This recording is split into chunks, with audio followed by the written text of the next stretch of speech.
Because what I want to share with you and what I think is relevant for your audience is 1 year after I stepped down from my position, I had a prophetic dream about a fish hook that was through my left breast that was warning me of breast cancer that I had. But before I go down that trail, I just want to be quiet for a moment. No, it's leading me into the next question, so that's wonderful. But it is, the rat race is real, right? That idea of being, in this, what you had it all, being an executive, top spots, the money, all of that, and yet still feeling spiritually bankrupt. And I feel so many feel that way.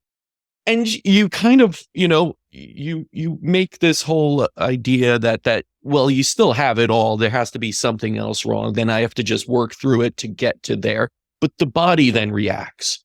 It's not just the universe giving you signs through the spiritual and emotional side that so many of us either medicate ourselves out of or turn to negative vices to kind of, work through.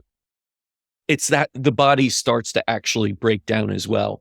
And it wasn't just symptoms with you, it was cancer.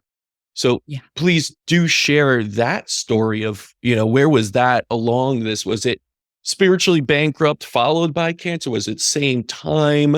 How did you work through that? And, was that in line with where you felt disconnected spiritually, that this cancer was also a manifestation of that? Yeah. What I understand now that I had no idea about then was, for real healing to take place, there needs to be a change in all 4 levels of our consciousness: mentally, emotionally, physically, and spiritually. And what I also am aware of now is that all of those bodies need to be in alignment, right? They all need to be in harmony with each other. So what was happening when I was marching off to the Ritz-Carlton every day was, I knew deep down that I didn't want to be doing that. I had known for quite a while that my time in the hotel industry was complete. I don't know that I admitted that to myself consciously at the time, but it was definitely something that was going on deep within me that I was afraid to look at, because of course, if I look at that, I'm going to tip over the apple cart and a lot of things in my life are going to come piling down. So what happens is we have these little awarenesses and we ignore them, and our actions, our behavior then becomes out of alignment with our truth, right? And this truth was really coming through me from what I would say the spiritual place inside of me. This was a knowingness from my soul, right? This was my soul's destiny to break out of that and to take myself on this journey of deeper levels of self-awareness. But the only way that was going to happen was for me to remove myself from that environment and take the journey, make the walk that I need. Our spiritual intelligence really is this dynamic code that is held by the soul that's working through our spiritual curriculum, if you will, that's guiding us towards the lesson plan that's going to check the boxes, essentially, right? Like if I've come here to learn about compassion or understanding or acceptance or self-love, which is what my cancer journey did end up being about, the soul is calling us to that, right?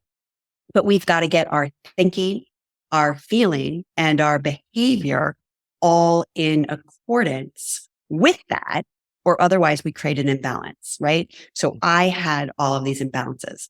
Now, when my journey began, I had a frozen shoulder, which was such a gorgeous metaphor about what was happening in my life, because I knew deep down that I was unhappy, but I wasn't doing anything about it. And even the master's program at the time, Casper, I had yet to make any connections that that was somehow taking action around what I needed to do or where I needed to change, right?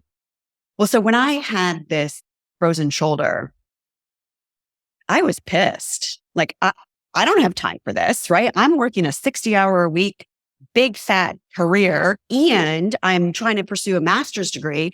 Like, I don't have time for this. And that was how I related to this physical imbalance with disdain, with irritation, aggravation, frustration. It took me more than a year to rehabilitate my shoulder. Mhm. And as a matter of fact, one of my brilliant coaches had said to me at the time, well, when are you going to take responsibility for your health? And I was like, what do you mean? I was so triggered. I was like, I'm seeing this doctor and that doctor, and I'm doing this therapy and that therapy, and I'm taking this action and that action. And she was like, but when are you going to own radiant health mentally, emotionally, which is going to then translate into the physical, right? Whew. That was a big moment for me. That was a big moment for me.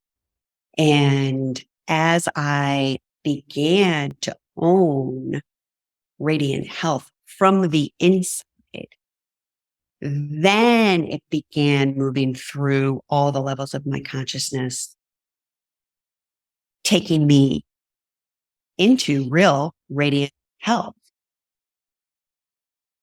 I'm probably digressing from your question.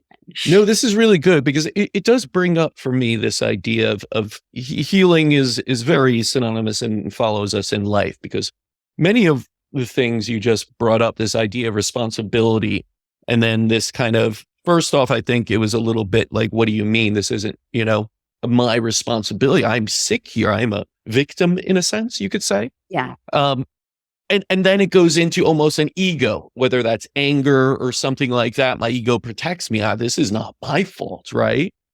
And the other side of that is fear. Because if you say it is then I have to be responsible. I have to take certain actions that may be difficult. That's scary. I have to go outside of my comfort zone now to heal. And that's exactly what I hear when people are stuck in life. They're stuck in a job that they're not fulfilled in. They're spiritually bankrupt, but they have two ways to rationalize. Ego, number one, I don't want to fail by doing something new. I'm in a comfortable job. It's paying me very well. My reasoning and, my stature, I get to drive a nice car. I have a nice home I pay a mortgage for. Ego suddenly kicks in and says, no, this is beautiful. This is what you wanted. You have it all.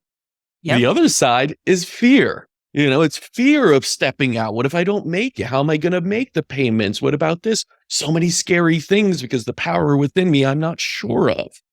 So I always see ego and fear as two of the biggest hindrances to step in to your power, your divinity, all these other things.